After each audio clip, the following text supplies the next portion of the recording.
Hello everyone, welcome back to my YouTube channel. I am Malinga Sise of Urban Harvest Organic Farm. For all of you who have subscribed to my YouTube channel, I am so grateful. And for those who are still new, please consider subscribing to the YouTube channel. Click on the notification bell so that you never miss out any upload. Share this video, comment in the comment section down below, and I will be so grateful. Today I'm so happy because I have so many of you who have already started the project, so many of you who are still constructing their chicken houses, so many of you who are still gathering the money to start this project, and really that makes me so happy and makes me, puts a big smile in my face, because at least what we are doing here, people are getting to learn and people are really joining poultry farming.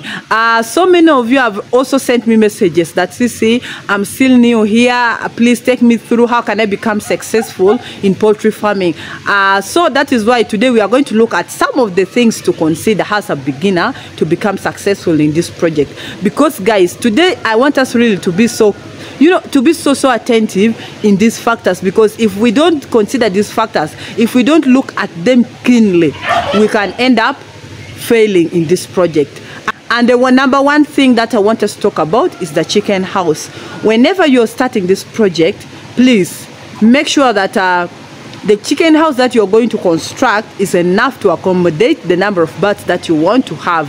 If you want to have 300 birds or 500 birds, remember, a mature bird, a layer bird, in 1 square meter takes only 4. Okay, some people consider 3, but me, I say let us take 4 mature birds in 1 square meter. So please, if you're constructing that chicken house, make sure that you consider that. And then we should also make sure that the chicken house has enough ventilation, because these birds need fresh air. When now they're mature, they really need an open house whereby the fresh air is there for all the birds. If that is not possible, guys, these birds will end up not performing well. And then also we should make sure that the chicken house which you're constructing is free from the rodents. The rodents, I mean the dogs, I mean the cats, I mean the rats. Personally, have been affected by these rodents. I have very stubborn dogs. In my previous flocks, I ended up losing hundreds and hundreds of birds because of my dogs. I get inside, I wake up in the morning, I find when the dog has entered inside the chicken house and has killed so many birds. The same applies to these rats, applies to the rats. There are some rats that they really love these chicken feeds. You will find that they are even very fatter than the chicken. And those rats bring a lot of fleas for these birds. Even they bring also these diseases for the birds. So please make sure the chicken house is very, very free from these rodents. Another factor that I want us to look at is the breed of the chicken that you're going to bring in the farm. You have already decided that you want to do layers or broilers or the local breeds. The local breeds, I'm not going to talk about it, but let's look at the layers. If you want to bring the layers in that farm, please try to make enough research about which breed you're going to bring into your farm, because there are some breeds that they don't lay eggs, they don't perform well, they are not disease resistant. Personally, I've not had those breeds, but that is what so many farmers say out there.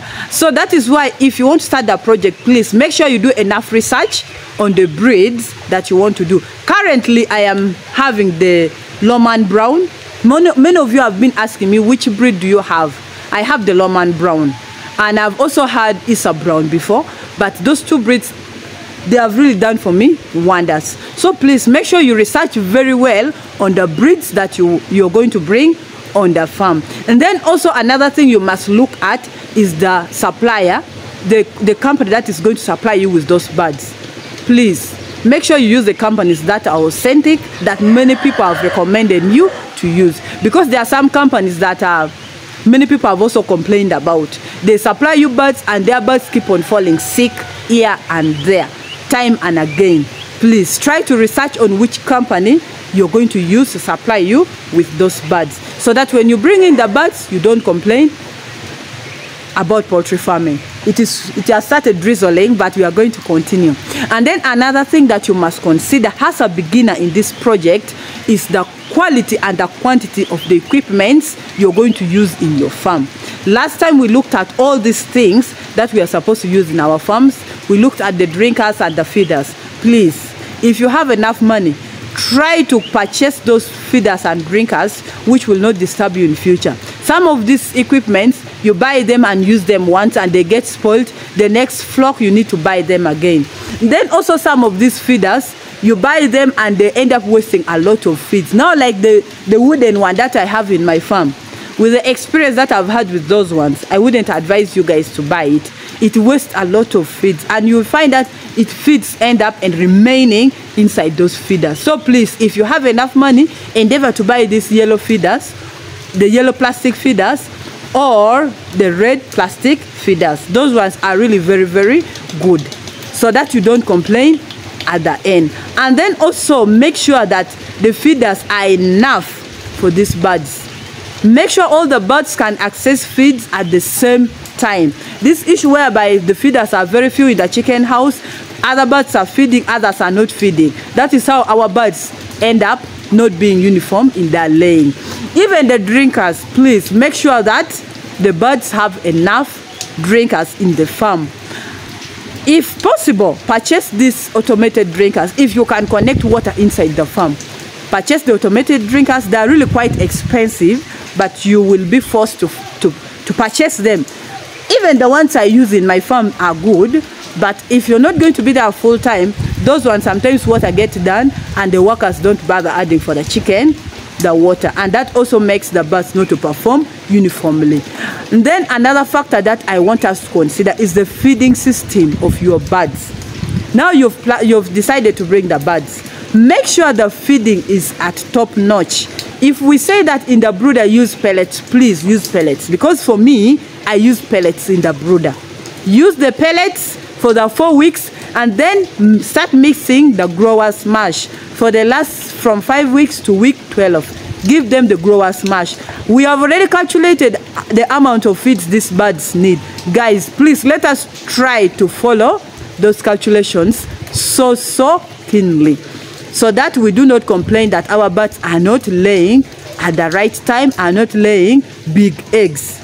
These are the things that, you know, we tend to ignore them, but they are really very, very important. If you want the birds to lay eggs, give them the layers feeds.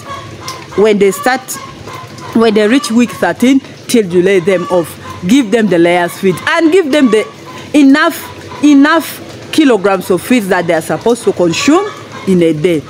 I already told you that when these birds start laying, we normally give them feeds twice in a day, morning, early morning, and in the afternoon. Please endeavor to follow that. And if you've decided that by 6 in the morning, birds are already feeding, make sure every day at 6, birds are already having their feeds. And if you say that you will add them feeds at exactly 1, please make sure at exactly 1, the birds are having their feeds. Let us really be so vigilant on this. In that way, we shall not complain about this project. And then we come to the water. Guys, these birds need to drink water. I've told you guys this several times. Let us give these birds enough clean drinking water. In that way, they will lay big eggs. In that way, they will grow well. And in that way, the broiler farmers will even smile, because the more water you give them, the more weight they will gain. If we don't give our birds enough drinking water, we shall really not enjoy this project. Water is very, very important in this project. And then another factor that I want us to consider is the litter you have in the chicken house. I've talked about this before. I showed you how I was removing my litter. When you're putting the litter in that chicken house, for those who will use the deep litter system, make sure that you put 6 inch down. Make sure that if you enter the chicken house, you really feel the good breath. Don't enter the chicken house and start covering your nose. Don't enter the chicken house and you come back when the whole body is smelling. That is not right. If it is not right for you, then also it's not right for these birds. These birds need to stay in a clean environment. Make sure that you remove their litter between 4 to 6 months. That is what I do here. And make sure the litter is never wet, because when the litter is wet and the litter is caked, that is when our birds will start having coccidiosis. That is when our birds will start having diarrhea. That is when we shall have so many issues in our chicken house. Guys, let us really try to follow these things. In that way, we shall all enjoy poultry farming. And then another thing that I want us to really take into consideration is the biosecurity. Biosecurity in this project should also be at the top notch. Guys, biosecurity is very important in poultry farming. If we cannot abide by this, then we shall not manage poultry farming. If we cannot really follow the biosecurity, we cannot manage poultry farming. Those ones who will do this project in the villages, let the villagers in your area say this person has bad manners, or Alinga is, you know, selfish, doesn't want us to see these birds. Because I know in the villages there, most people want to see these exotic birds. Please do not allow free entry and exit into the farm. If you do that like this, those birds will get Newcastle disease, those birds will get fowl-pox, those birds will get gomboro, and you will not like it. At the end, Sister will be in trouble because she's the one motivating you to start this project.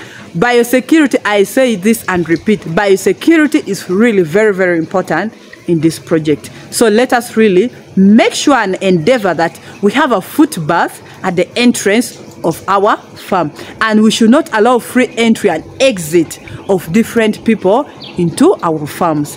In that way, we shall really enjoy poultry farming, and we shall also protect these birds from getting these viral diseases. And then another factor we must consider if we want to be successful as a beginner in this project is the vaccination of these birds. Last time I told you, so many of you are still asking me, why am I doing vaccination? These are exotic birds. Wherever they have come from, I also don't know. They have said they need to be vaccinated. Let's vaccinate the birds. If we do not vaccinate these birds, we shall not like it. Even those who will use the herbal remedies, please try to vaccinate your birds. Let the herbal remedies that you're going to use be the one to remove the toxins from these birds. If these vaccines are toxic for our birds, let the herbal remedies remove them from the birds. But when you've already finished vaccinating these birds, because with the 5 years experience I've had in poultry farming, please, I've seen that vaccination is really very, very important in poultry farming. So let us endeavor to vaccinate our birds as it is written in the vaccination schedule. Do not allow to take birds from this company when they have not given you the vaccination schedule, when they have not given you the feeding timetable. You need to get those two things from them. And then, of course, let us embrace the use of herbal remedies. If we all embrace the use of herbal remedies, we shall all enjoy poultry farming. We shall all enjoy eating our chicken. We shall all enjoy eating the eggs. Guys, herbal remedies have worked for me. I believe it can also work for you. And I told you that please let us try as much as possible to be consistent when using these herbal remedies. Let us not use it only once and give up, please. I've told you that please let us be consistent. If you're giving these birds charcoal for deworming them, deworm them with charcoal for the 3 or 4 or 5 days. Give them some plain water for some days. Give them ginger. Give them papaya leaves. All these things are very, very good for our birds. So let us embrace the use of these herbal remedies. In that way, we shall all enjoy poultry farming. For today, that is all I had for you.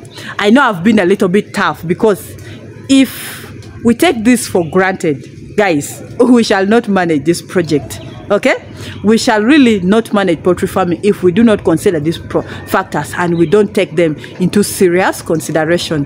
Thank you so much for watching. Thank you so much for loving me. Thank you so much for always coming back and watching my videos. And for those who are really planning to do this project and those ones who have already started, congratulations to all of you. I wish you the very best in this journey of poultry farming.